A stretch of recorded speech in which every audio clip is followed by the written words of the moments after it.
जब जिन्नात की बात करते हैं, जिनके घरों में जिन्नात बसेरा या साया हो, तो क्या उन लोगों को भी, वहाँ पे बसने वाले लोगों को भी ख्वाब आते हैं, या ख्वाब में जिन्नात का भी कोई इशारा होता है, या जिन्नात तंग करते हैं ख्वाब में आकर? कितनी हकीकत है, कितना रिलेशन है, ये बताइए। अच्छा, इस तरह के बहुत से लोगों से मेरा वास्ता पड़ा।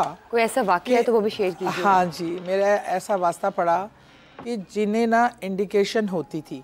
अच्छा, एक मज़े की बात बताऊँ, मेरी ऐसे ही कोई मेरी प्रोग्राम वगैरह देखकर एक मुझे इस्लामाबाद से कॉल आई। एक लड़की की यंग खातून थी। उन्होंने मुझे कहा कि मेरे घर में कुछ मसले मसाइल हैं और मेरे पेरेंट्स हैं वो बड़े परेशान हैं। तो वो मुझे ना ख्वाब में इस तरह, मुझे ख्वाब भी आते हैं कुछ। अच्छा, उन्होंने मुझे डिटेल नहीं अभी बताई। मैंने कहा अच्छा, तो मैंने कहा चले, मैं कहती हूँ आप इस मेरे घर एक दफ़ा आ जाएंगे। वो मैंने कहा मैं लाहौर रहती हूँ और इस्लामाबाद आना, मैं कहा वैसे मैं तब सिटिंग MPA थी तो कभी हमारी कॉन्फ्रेंसेस ये वो होती रहती थी। मैं कहा अच्छा, अब मैं जब इस्लामाबाद आऊँगी ना तो आपकी तरफ ज़रूर आऊँगी। पता नहीं उसकी कितनी सच्ची लगन थी, क्या था। अब ये कि मैं 2 दिन बाद मेरी एक कॉन्फ्रेंस आ गई और मैं जाके होटल में चेक इन हुई हूँ।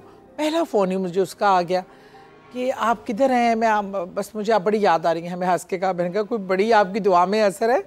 मैं अभी भी इस्लामाबाद पहुंची और मैं जस्ट चेक इन। तो उसने कहा आप अगर माइंड ना करें, मैं आपको लेने आ रही हूँ और आप खाना मेरी तरफ खाएं रात का। मैंने कहा बहन आप किन तकल्लुफ़ों में पड़ गई। नहीं कहा नहीं, मैं बहुत परेशान हूँ और अल्लाह आपको लेके आया मेरे लिए, जो है ना मैं आपको लेने आ रही हूँ। उन्होंने होटल शोटल का नाम पूछा और बल्कि मैं मेरे कोलीग मैंने MPS कुछ हम लोग बैठे हुए थे तो मैंने बात की कि मुझे उसका, उन्होंने कहा तुमने पहले कभी देखी हो, मिला हुआ? मैंने कहा नहीं, फ़ोन पे ही बात हुई थी। कहते तुम रैंडमली उठा के किसी बिल्कुल स्ट्रेंजर के साथ आप जा रहे हैं तो you need to be very careful, हम पॉलिटिकल लोग हैं, कुछ भी हो सकता। बहरहाल मैंने कहा यार वो परेशान है कोई, मैं क्या, अल्लाह अल्लाह मालिक है। बहरहाल वो मेरी उस खातून को तो नहीं पता, लेकिन मेरे 2 कोलीग्स गाड़ी में काफ़ी टाइम तक, वो खुद लड़की लेने आई और उसका बेटा साथ था, बच्चा था 15-16 साल का। बहरहाल उनके घर में गई, बहुत अच्छी फैमिली थी। वो खुद डॉक्टर, मतलब उसके पेरेंट्स, फादर डॉक्टर थे, मदर भी बहुत अच्छी। और मैं घर में ना जब उनके गई, उनके घर के सामने एक प्लॉट था जो उन्हीं का था, उस पर एक बहुत बड़ा दरख्त था। अच्छा, मैं इत्तेफाक से, अभी मुझे पता नहीं था, मैंने जब गाड़ी जैसी रोकी ना मेरे राइट साइड पे वो था, मेरी नज़र ख़ुसूसन उस दरख्त पे गई। वो दरख्त जो है ना वो आधा कटा हुआ था। अब मुझे ये फ़ील हुआ कि ये दरख्त जो था ना, ये दरख्त कटने वाला नहीं था और ये कटा है, कोई मसले में आया हुआ है और मे बी इनके घर के सामने है। मैं अंदर गई, वो जब उन्होंने मुझे कहा कि हम बड़े परेशान हैं, मैंने कहा ये सामने वाला प्लॉट किसका है? मैंने कहा हमारा है। तो मैंने कहा ये दरख्त बीच में है, ये किसी ने काटा हुआ है। मैंने कहा जी हम घर बनाना चाह रहे थे, ये हमने सिर्फ इसीलिए लिया था कि हम सामने घर बना लें, लेकिन वो दरख्त जब से कटा है और मुझे अब मैंने जो वहाँ पे देखा ना, जो हुलिया और जो जिनको मैंने उसको कहा, आप कहते हैं मुझे ख्वाबें आ रही हैं। अब यकीन माने ख्वाब में उसने अक्सर जो देख रही थी ना, एक टॉल सी लंबी औरत जिसके लंबे काले बाल और इस तरह, और वो एंग्री है और गुस्से में इनके घर में फिर रही है। फिर उनके घर में वाक़यात होना शुरू हुए, बहुत ज़्यादा बीमार होना शुरू हुए। तो मैं एग्जैक्ट वही देख कर आई थी जो उसने ख्वाब में उसको इंडिकेशंस आ रही थी। उसको ख्वाब में जन्नात वो चीज़ आके बता रही थी कि वी आर एंग्री, तुम लोगों ने हमारा ठिकाना किया। बहरहाल फिर मैंने उनको बताया कुछ सदका करने के लिए, वहाँ जाके बात कुछ जो भी हो सकता था किया, लेकिन ख्वाब में उसको बहुत दिनों से वो, यानी कि जिन्नात आपको ख्वाब के ज़रिए आपसे बातें करते हैं? बिल्कुल कर सकते हैं अगर वो चाहें कि आप तक अप्रोच करने का कोई तरीका। देखे, आम इंसान हर कोई नहीं जिनको देख सकता, ना कम्युनिकेट कर सकता है, मखसूस चंद लोग हैं ना, कम्युनिकेशन का जरिया होता है जिन्नात का। अब वो सम टाइम अपनी मौजूदगी का या अपनी नाराज़गी का या अपने आपके साथ होने का एहसास दिलाते हैं। आपके घर में भी कोई ऐसा वाक़या है? आपके घर में भी सुना जिन्नात मौजूद है? आपको भी ख्वाब आते हैं फैमिली में, कोई ऐसा वाक़या तो बताइए। जी बिल्कुल, बल्कि ख़ुद मेरे साथ इस तरह का हुआ कि मुझे ना एक ख्वाब आता था। देखिए मैंने शायद पता नहीं बताया था कि नहीं, मुझे याद नहीं है। एक ख्वाब मुझे आता था हमेशा कि मैं, तब ये दुबई की बात है, मैं दुबई रहती थी। वहाँ मुझे क्या होता था कि एक जिन नुमा बहुत बड़ी एक ह्यूज इंसान, मतलब इंसान नहीं जिन था वो मेरे बेडरूम की जो बड़ी खिड़की थी वहाँ से टपता था और वो मुझ पर अटैक करता था। अच्छा ना टॉल था, इसके सामने ना मैं इतनी सी बोनी लगती थी। अब मैं डर रही हूँ, काँप रही हूँ, लड़ने की कोशिश कर रही हूँ, मुझसे लड़ा नहीं जाता था।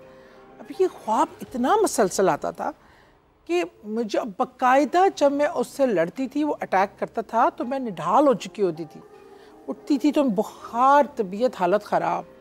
वहाँ एक खातून थी जो अल्लाह का ज़िक्र करती थी, जिनके घर में बड़ा, मैंने उनसे अपना मसला, तब तक मैं ख़ुद भी इतनी अवेयर नहीं थी, बच्चे बिल्कुल छोटे छोटे थे अभी, मैं ख़ुद आई वॉज़ वेरी यंग, तो मैंने उनको कहा कि मेरे साथ ये बड़े अरसे से है और वो जब अटैक करता है तो उसके बाद मैं बहुत निढाल और तबीयत ख़राब हो जाती थी। उन्होंने मुझे कहा कि तो तुम रेगुलर आना शुरू करो। वो कुरान पाक का दर्स भी देती थी, एक ज़िक्र खफ़ी भी करवाती थी और ज़िक्र से ना तुम मजबूत होगी और इस वो कहते जिन है, इसको तुम खुद मारोगी। मैंने कहा ये कैसे हो सकता है। बहरहाल मैं वहाँ रेगुलर जाना शुरू हुई। ईमान की वो ईमान अफरोज़ चीज़ें सुन के, कुरान तर्जुमा और चीज़ें समझने का आप रूहानी स्ट्रेंथन होते जाते हैं। मेरे अंदर का खौफ आहिस्ता आहिस्ता ख़त्म होना शुरू हुआ। अब ये क्या हुआ, अब वो मेरे ख्वाब में आता था और मैं उससे थोड़ा सा रेजिस्ट करना शुरू हुई, लड़ना शुरू हुई।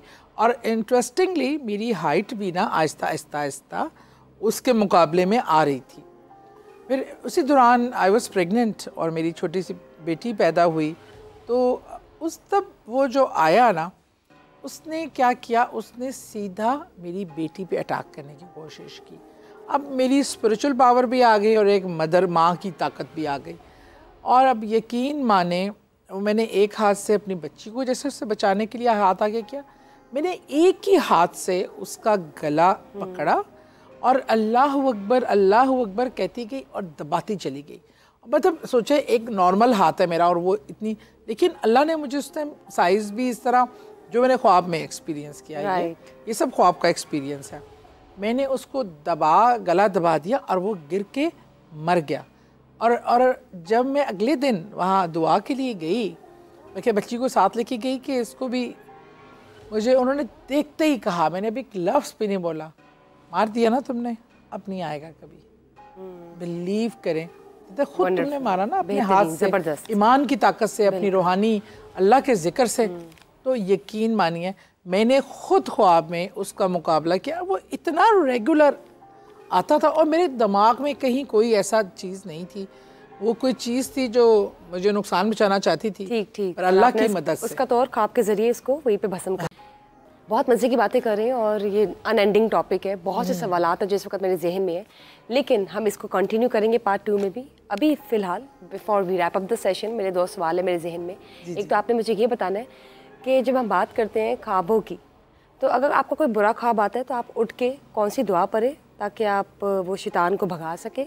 और दूसरा मुझे ये बताएगा ख्वाबों की ताबीर के हवाले से कि आपको कब पता चलता है कि कौन सा वक्त है, कोई मखसूस ऐसा वक्त है जब आपको कोई ख्वाब आ रहा हो तो वो वाकई सच्चा होता है, जैसे कहते हैं फजर के वक्त।